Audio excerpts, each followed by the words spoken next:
Parasitic Mind, How Infectious Ideas Are Killing Common Sense by Saad. This was published in 2020. Some key themes include the concept of parasitic ideas, the notion that certain ideas can act as parasites, infecting and manipulating individuals' minds, leading to detrimental consequences for societies and individuals. We're seeing this at mass scale. He discusses the attack on reason and common sense, how certain ideologies and social constructs are eroding rational thinking and common sense, hindering critical thought and decision-making processes. He explores victimhood culture, the rise of the victimhood culture where individuals compete for victim status, leading to stifling intellectual discourse and a degradation of personal responsibility, and the victim Olympics, where everybody's trying to show how much of a victim they are. Identity politics and groupthink, how society is being led to tribalism and polarization via the suppression of dissenting opinions. The insanity around political correctness. He explores the consequences of it and how it limits free speech, arguing that enforcement of this limit hinders open dialogue and the pursuit of truth. He discusses the emergence of the intellectual dark web, a diverse group of intellectuals who gave an open, honest conversations challenging prevailing orthodoxies. He discusses how his background as an evolutionary psychologist helps him to explain human behavior and the role we play in shaping infectious ideas. Media and technology, of course, helps send these ideas out there. He really urges readers to engage in rigorous thinking and to not contribute to the spread of harmful ideas like postmodernism, radical feminism, and multiculturalism, all of which, as political philosophies, have led to identity politics. They are nefarious forces, he says, stifling political freedoms and giving rise to an army of social justice warriors with their anti-freedom, anti-honesty movements. He quotes this individual here who says, scientists show the world the truth, and if the truth contradicts deeply held beliefs, that's too bad. Tact and diplomacy are fine in international politics, relations, and business, but only in science one thing matters, and that's the facts. And we've been ignoring the facts as the pushers of identity politics have taken control of the universities in our country and thus the intellectual discourse. He writes that the desire to divide the world into binary forms is at the root of thinking versus feeling dichotomy. This creates a false either-or mindset. We are both thinking and feeling animals. The challenge is to know when to activate the cognitive versus the affective systems. Thinking and feeling are not antithetical to one another. They are both fundamental. Problems arise when we use the wrong sequence to make a decision. Men respond more harshly to sexual infidelity as this raises a fear of uncertain paternity. Women are more upset by emotional infidelity as it serves a greater predictor of a man's lack of commitment to long-term union. The driving motto of the university, he writes, is no longer the pursuit of truth, but the coddling of hurt feelings. In a free society, people should have the right to criticize religion, including Islam. Most operate under both a deontological and consequentialist ethics. The deontological view regards the pursuit of truth. It's never justified to violate or suppress the truth. A consequentialist, however, asserts that truth must be altered, fudged, or suppressed to avoid bad consequences such as hurt feelings. Much of the lunacy, and it is lunacy, we see from the progressive camp is a result of consequentialism when it comes to the truth. And it's actually purposeful insanity. As this book explores, they want their ideas so radical and so insane that you can't criticize them. That's part of the goal, is to confuse you. We live in an age of emotional incontinence, when they who emote the most are believed to feel the most. Political tribalism is fueled by emotional indignation, which supersedes logic, science, and reason. Shouldn't anything be within the pole of legitimate academic discourse as long as it's presented with a degree of rigor? That's the difference between a university and a madrasa. I don't want madrasas in my country. I want universities. There are fewer female faculty members in STEM fields, and yet there's a 2-to-1 preference exhibited by both male and female faculty members for prospective female hires in comparison to equally well-qualified male candidates. And yet the victimhood narrative persists, unencumbered by facts. Men are the real victims in today's society, and feminism is this core result of that. Feminism is a lie, it's toxic, we are not equal, we are contradictory. If the truth hurts, like the truth I just spoke, it must be suppressed. The identity politics pushers, the social justice warriors claim, for the sake of diversity, inclusion, equity, and community cohesion. Across 18 different countries, men had an extraordinarily higher number ratio of citations than women when being hired for the same position in physics. The 6 killer apps of the West are competition, the scientific revolution, property rights, modern medicine, consumer science, and our work ethic. We need these, he claims. The idea that a free society can be constructed where no one will be offended or insulted, or in which they have the right to call the law or defend them from being offended or insulted, is absurd. The moment you say that an idea system is sacred, whether it's a religious belief or secular ideology, you declare it to be immune from criticism or satire, and then freedom of thought becomes impossible. Occasionally being offended is the price that you pay for living in a truly free society. Once we delimit what can be satirized, we are no longer living in a free society. In every collegiate diploma across 5 races and 4 educational attainments, women outnumber men. And yet there's no push in education at all to speak to men. Nobody cares. Show me the man and I will find the crime, feminists seem to say. The implicit association test has a poor predictive validity and is ineffectual. I treat each person with equal dignity, irrespective of their sex or immutable characteristics, and I've always judged people based on their individual merits. Women faced discrimination in the past, but the current situation is very different, as the data show that women are currently doing quite well vis-a-vis men and are surpassing them in most academic fields. Instead of promoting a false victimhood narrative, look at the science on sex differences, and there are extensive sex differences. 39 out of 42 fields across departments and universities have a greater ratio of Democratic professors, 44 to 1 sociology, 4.5 to 1 in economics, 33.5 to 1 in history, 20 to 1 in journalism, 9 to 1 in law, 18 to 1 in psychology. The total across the 5 disciplines is 11.5 to 1, favoring leftist thinkers who are pushing the identity politics that are destroying this country. The next time academics tell you how important diversity is, ask how many Republicans there are in the sociology department. 12 to 1 is the ratio for university administrators, Democrat to Republican. This warped ideological distribution, this imbalance coupled with their agenda setting power, threatens the free and open exchange of ideas, which is needed to protect higher education in these polarized times. Political bias is asymmetric. The entertainment industry, academia, online computer services, and newspapers and print media are entirely owned by the liberal mindset. It's 93 to 7 in film, Democrats to Republicans, 92 to 8 in the editing industry, 90 to 10 in academia, 99 to 1 in tech. You're not getting the truth. You're getting political bias from identity politics obsessed social justice warriors like radical feminists. They don't complain that men constitute the overwhelming majority when it comes to occupational deaths, nor do they bat an eye to the fact that men are much more likely to commit suicide, be the victim of murder, be incarcerated, be homeless, have a much lower life expectancy. Radical feminists are keen to promulgate the illusionary gender gap of salaries, even though this has been refuted on numerous occasions. Political correctness echoes the words of the insane Muhammad Atta, the leader of the 9/11 plot, as he said to his doomed passengers, "Nobody move, everything will be okay. If you just stay quiet, you're not in danger, or you'll endanger yourself in the airplane. Just stay quiet, nobody move, please. We're going back to the airport. Don't make stupid moves." This is what they're trying to tell you in society. Don't be honest.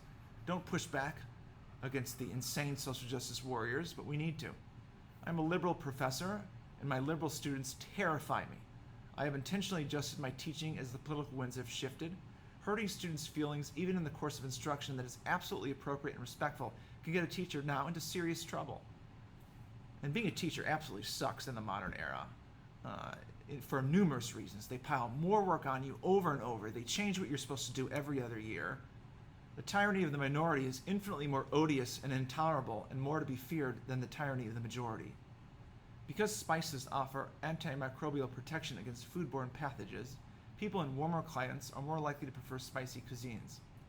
Just as immunotherapy against food allergies exposes young children to minute traces of the allergen so that an incremental increase to the exposure dosage helps build immunity against that allergen, so do people need to be exposed to the full repertoire of human interactions so that they can develop an intellectually and emotionally healthy individuals. The concept of microaggression lacks any scientific validity. Trigger warnings infantilize human resilience by coddling young adults into thinking that they do not possess the psychological strength to face life. Using your brain to navigate the real world should not entail a trigger warning. This course will assume that you possess the cognitive and emotional acuity of an adult. Life is your trigger warning. Trigger warnings are antithetical to a fundamental principle of exposure therapy, a well-researched therapeutic approach for combating generalized anxiety disorder, social anxiety disorder, phobias, panic disorder, OCD, and PTSD. Trigger warnings make students more likely to avoid triggers, hinder emotional resilience, and are ineffective for people with prior trauma. They do not promote a healthy mindset for traversing life. The optimal solution to a problem hinges on which variable one chooses to optimize. An architect can make a choice to minimize the total cost of erecting a building or its time of completion. The challenge is about identifying the optimal trade-off between the conflicting variables.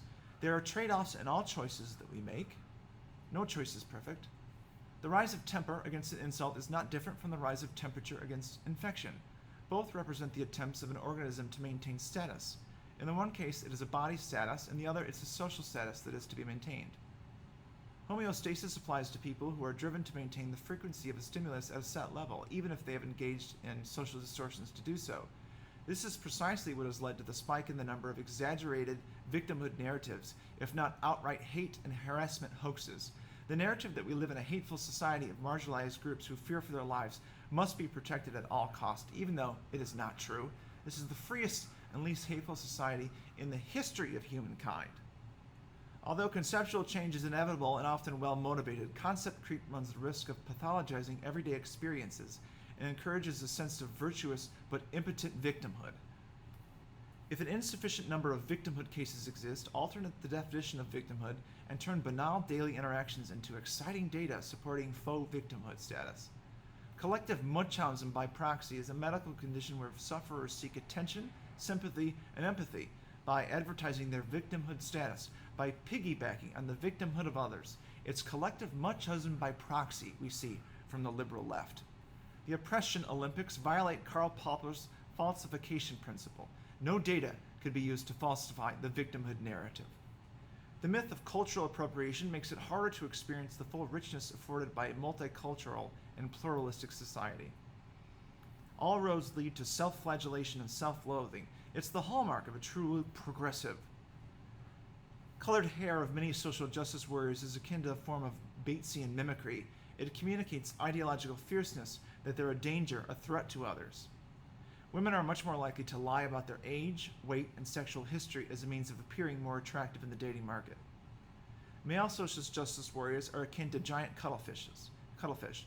They don the accoutrements of a sensitive and non-threatening male via their ideological commitment oozing with progressive empathy. They offer what seems to be sensitive support, hoping they will eventually be giving a chance at romance. These are not real men. Those who are stronger and more physically formidable are less likely to support egalitarianism and are more likely to support military intervention. Men's economic and political outlooks are associated with their physical strength. Social justice warrior progressivism can almost be seen as an alternative religion to Christianity, with the concept of original sin and the need for virtuous ideological priority, which is outlined again in this book, Cynical Theories, which should be read in addition to The Parasitic Mind. Less well known is the paradox of tolerance. Karl Popper writes, unlimited tolerance must lead to the disappearance of tolerance. If we extend unlimited tolerance, even those who are intolerant, like radical Islam, like radical feminists, like social justice warriors, if we are not prepared to defend our tolerant society against the onslaught of those intolerant forces, then the tolerant will be destroyed and tolerance with it. In this formulation, it is not that we should always suppress the utterance of intolerant philosophies. As long as we keep them in check with rational argument and keep them in check by public opinion, suppression is unwise. But we should claim the right to suppress them, if necessary, by force, for it may easily turn out that they are not prepared to meet us on the level of rational argument, but begin by denouncing all argument. They may forbid their followers to listen to rational argument because it is deceptive, and teach them to answer arguments by the use of their fists or pistols. We should therefore claim, in the name of tolerance, the right not to tolerate the intolerant. In the United States of America, we should not tolerate intolerant Islam, intolerant social justice warriors, and we should suppress them by force, if necessary, before they destroy this country. Okay? This is something that everybody on the left needs to get, right? You cannot be insanely tolerant of the intolerant, or tolerance itself will be destroyed. Wake up. Tolerance of intolerance is cowardice. The idea that unrestrained diversity is a magical elixir when it comes to creating stable and peaceful societies is a profoundly imbecile notion. Science tells us that homophily has been documented in a broad range of social contexts. Reciprocal altruism is an evolved mechanism. Suicidal empathy is not. We should never compromise the fabric of modern society to engage in a pious exercise of civilizational self-flagellation, as you see Disney, Bud Light, and all these woke mind virus infected companies doing. And they want every white person to feel terrible about a past that we had nothing to do with. Since the September 11th Islamic terrorist attacks in the United States, Islamic terrorists have perpetrated 35,000 plus attacks on the globe. The attacks have occurred in nations that vary by every conceivable metric, including race, ethnicity, cultural, religion, language, economic vitality, and political system. No other religion has come even remotely close to Islam in inspiring, justifying, and supporting terrorism. The deflect strategy is a common progressive defense of Islam. In reporting ugly realities elsewhere, progressives hope to absolve Islam from criticism. People with functioning brains, however, recognize the scale of a phenomenon like terrorism and like Islamic terrorism matters. As he writes, "My family lived in Lebanon under relative safety until the day they had to run for their lives." The writer is a Jewish person from Lebanon who has immigrated to Canada. We're happy to have him in the West. He's a voice of sanity, obviously. Using the political philosophy of multiculturalism, sufferers of the woke mind virus refrain from criticizing truly abhorrent cultural and religious practices such as female genital mutilation, child brides, and honor killings under the guise of moral and cultural relativism. For example, Justin Trudeau declared himself angrier that such practices could be declared barbaric than the practices themselves. Justin Trudeau he should be arrested and thrown in prison. I would imprison that man immediately. He is an enemy of the West. I don't care what his position is. He's a fool. Under the hierarchy of victimhood, woke mind virus sufferers refuse to criticize Islam because it would be gross and racist to utilize Ben Affleck's infamous words. Instead, they fetishize all Muslims as inherently noble, peaceful, and kind, a new manifestation of the myth of the noble savage. We now have a prayer room at my public school for the Muslims. We never had a prayer room for Christians or Buddhists, but now they call it a meditation room. But we all know who it's for and who's using it. Public school is being used to encourage Islam. That's what's happening now. Under Sharia law, female rape victims need the eyewitness testimony of 4 men to be believed. Under Sharia, punishments are applied as a function of the identity of the victim and perpetrator.